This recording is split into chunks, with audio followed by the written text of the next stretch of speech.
Mesdames et messieurs, bonsoir et bienvenue à une nouvelle édition de Direct où on va passer en revue les derniers développements dans notre région. On commence par une tournée de la part du grand imam de l'Azhar, Cheikh Ahmed Tayyib, qui fait une tournée en Europe actuellement et qui a prononcé un discours devant le Bundestag, ou le Parlement allemand, où il a insisté sur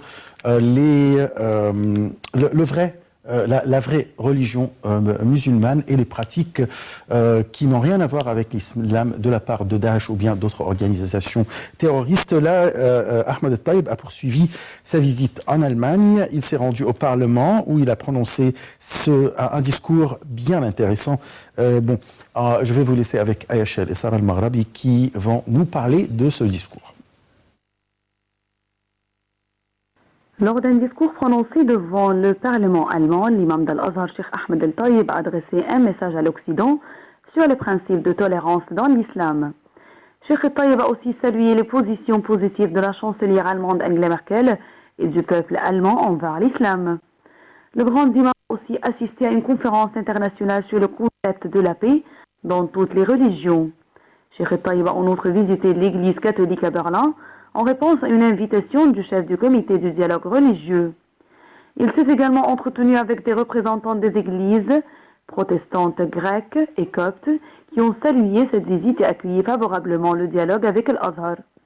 Le grand imam a pour sa part rendu hommage aux fortes relations qui relient l'Azhar et l'église protestante, soulignant l'importance du rôle du clergé dans la propagation de la paix entre les peuples de la planète.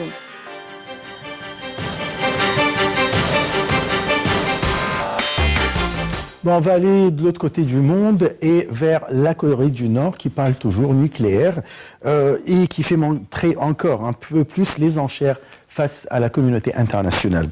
Son dirigeant, Kim Jong-un, a annoncé que Pyongyang s'apprêtait à tester l'explosion d'une ogive nucléaire partie du missile contenant la charge explosive et a tiré de multiples missiles balistiques selon l'agence officielle nord-coréenne. Une réponse aux sanctions les plus lourdes jamais infligées au pays par l'ONU début mars, elle-même consécutive à un essai nucléaire nord-coréen suivi d'un test déguisé de missiles balistiques début février. Voilà, je vais vous laisser avec Ayachel et Sarah Al-Maghrabi qui vont nous parler de ce sujet qui intéresse tout le monde. Depuis les sanctions émises par le Conseil de sécurité de l'ONU, Pyongyang menace quasi quotidiennement de frappes nucléaires Séoul et Washington, notamment parce qu'il mène des exercices militaires à grande échelle, considérés par le Nord comme la répétition générale d'une invasion de son territoire. L'ordre de Kim Jong-un est émis après ce qui a été présenté comme une simulation réussie de la technologie nécessaire à la rentrée dans l'atmosphère d'une ogive nucléaire, nécessaire pour mener à bien une frappe sur le continent américain. Voici quelques jours, la presse officielle a publié une photographie du leader nord-coréen posant à côté d'une supposée tête nucléaire miniaturisée, susceptible d'être montée sur un missile balistique. S'il est connu que la Corée du Nord dispose d'un petit arsenal d'armes nucléaires, sa capacité à les diriger sur une cible choisie fait l'objet de débats houleux. Bon nombre de spécialistes pensent qu'elle est loin d'avoir mis au point un missile balistique intercontinental qui puisse frapper le continent américain. De plus, il est incertain qu'un éventuel engin miniaturisé nord-coréen soit suffisamment résistant pour supporter les chocs, les vibrations et les variations de température associées à un vol balistique.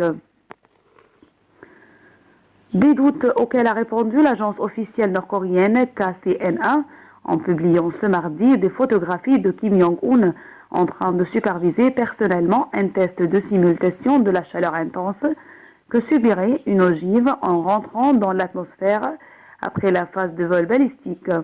Selon l'agence, l'essai fut une réussite totale.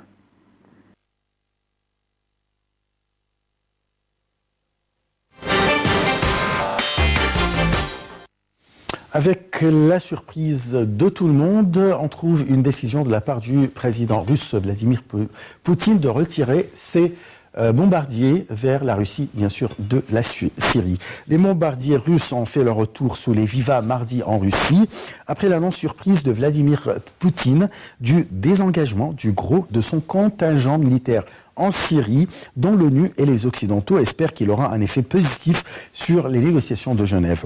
Le porte-parole du Kremlin a cependant affirmé que ce retrait n'était en aucun cas une mesure de rétorsion des Russes. Regardons.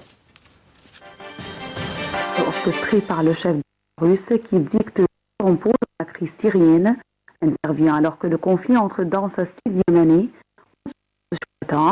Le front al-Nusra, branche syrienne d'Al-Qaïda, promet une offensive dans les 48 heures et parle d'une défaite russe.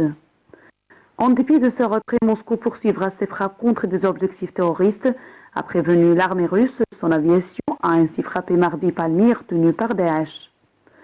Pour la presse russe, ce retrait permet de présenter son intervention comme une victoire politique en évitant l'enlisement craint par l'opinion.